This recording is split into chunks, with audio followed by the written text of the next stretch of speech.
Pokoknya kalau diabetes itu, kalau di rumah tangga itu merasa solusinya paling benar, nah itu kena diabetes nanti.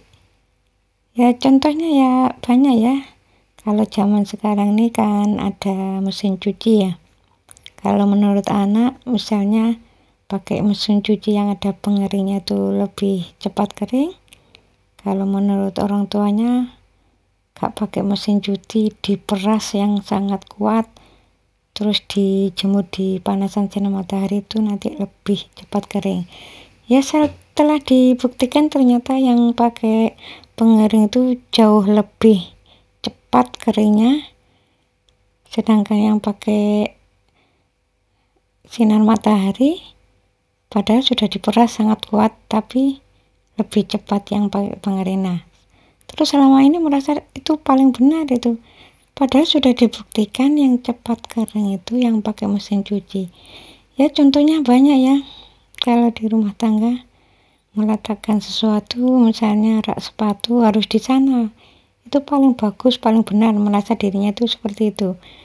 Terus menurut anak istrinya yang benar itu yang sebelah sana. Nah kalau hal-hal semacam ini, kalau selalu merasa solusinya paling benar padahal itu tidak ada keterangannya di Al-Quran dan hadis, pokoknya selama tidak ada dalil di Al-Quran dan hadis itu jangan sampai merasa solusinya paling benar.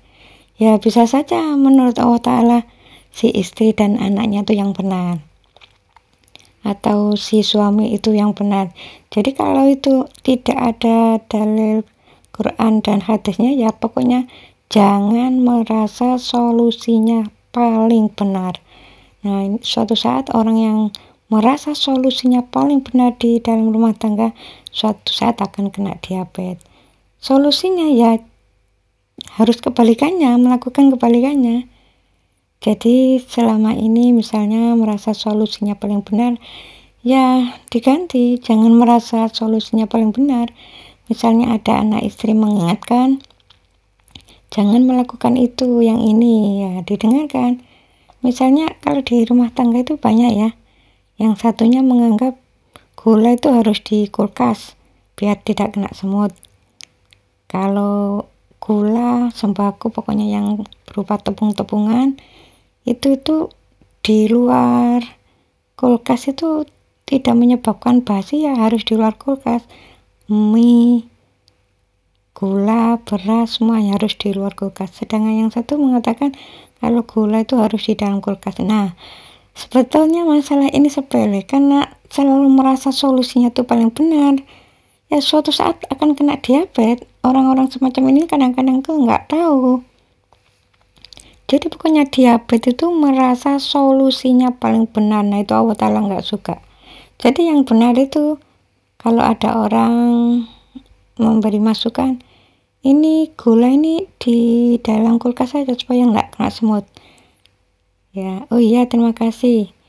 Ya, suatu saat Allah sudah membuktikan, sudah diberi petunjuk sama Allah Ta'ala, di luar kulkas ternyata gulanya kena semut. Akhirnya pakai baygon disemprot-semprot, itu sudah membunuh makhluk Allah. Padahal Allah Ta'ala sudah memberi petunjuknya ya lewat itu tadi. Si anak atau si istri mengatakan gula harus di dalam kulkas. Insya Allah kalau di kulkas tidak akan kena semut. Jadi mau bikin teh atau apa ya tinggal ngambil, nggak ada semut, nggak pakai disaring-saring nanti. Tapi kalau di luar, kalau bikin teh sering ada gulanya, akhirnya ya disaring, gulanya ikut mati. Tehnya itu kan airnya air panas. Ya ini setiap hari membunuh makhluk Allah yang kalau sudah setahun sudah berapa dosanya. Jadi kalau di rumah tangga siapapun ya jangan merasa solusinya paling benar. Ya belum tentu itu di hadapan Allah benar atau salah. Bisa saja orang lain itu benar. Ya bisa saja dirinya benar atau orang lain benar. Assalamualaikum warahmatullahi wabarakatuh. Ini ada yang tanya mengenai mata sebelah kanan ini nggak bisa melihat sudah 5 bulan. kata dokter penyumbatan pembuluh darah di mata. Untuk Ibu Marwan ya, saya nggak tahu persis ibu ini ada masalah dengan bapaknya atau anaknya, menyuruh sesuatu kebaikan. Terus bapaknya atau anaknya ini nggak mampu. Terus ibu ini jengkel, tapi disimpan. Ya jengkel, yang marah itu disimpan. Mata ini kan untuk melihat. Pokoknya mata ini biasanya ada hubungannya dengan anak dan pasangan. Jadi ini ceritanya ya. Ibu Marwan ini, tapi saya nggak tahu persis ini dengan siapa. Ya bisa saja dengan anak atau dengan pasangan. Menyuruh sesuatu kebaikan, bukan kejelekan ya. Kalau yang sebelah kanan itu kebaikan. Menyuruh sesuatu kebaikan, tapi suaminya atau anaknya ini nggak mau. Terus jengkel. Jadi setiap kali melihat itu jengkel, marah tuh disimpan. Kalau nggak melihat ya enggak, tapi begitu melihat lagi langsung timbul keluar jengkel, marah, tapi nggak mau marah, tapi hanya disimpan. Pokoknya munculnya setiap kali melihat. Itulah yang menyebabkan penyumbatan pembuluh darah di mata itu pecah, akhirnya nggak bisa melihat. Nah, kalau seperti ini hanya beberapa kali, 2 atau 3 kali, insya Allah masih belum ya. Berarti ini sudah melakukan seperti ini sudah bertahun-tahun.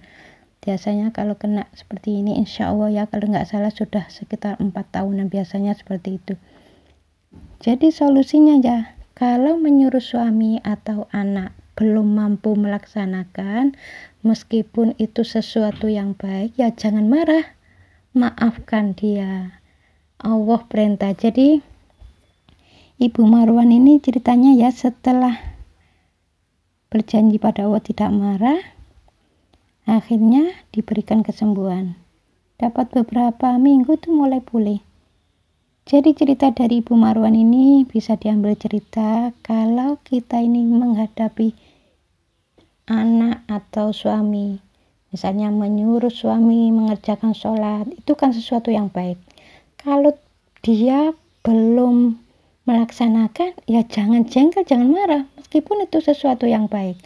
Kalau jengkel, marah disimpan. Jadi setiap kali lihat suami selalu ingat, oh ini kalau disuruh sholat kok sulit ya, nggak mau melaksanakan, akhirnya marah. Pokoknya setiap kali melihat. Jadi mata ini untuk melihat, meskipun itu sesuatu yang baik, kalau tidak dilaksanakan ya jangan jengkel, jangan marah, maafkan dia. Allah perintah seperti itu. Jadi siapapun yang menyuruh anak atau suami melakukan sesuatu yang baik, kalau tidak dilaksanakan jangan jengkel, jangan marah. Nah ini ada hubungannya dengan keluarga. Pokoknya mata ini ada hubungannya dengan suami atau dengan anak. Jadi kalau mata yang sebelah kanan berarti menyuruh sesuatu yang baik. Ya mudah-mudahan si penanya ini setelah memperbaiki akhlaknya diberikan kesembuhan oleh Allah Ta'ala.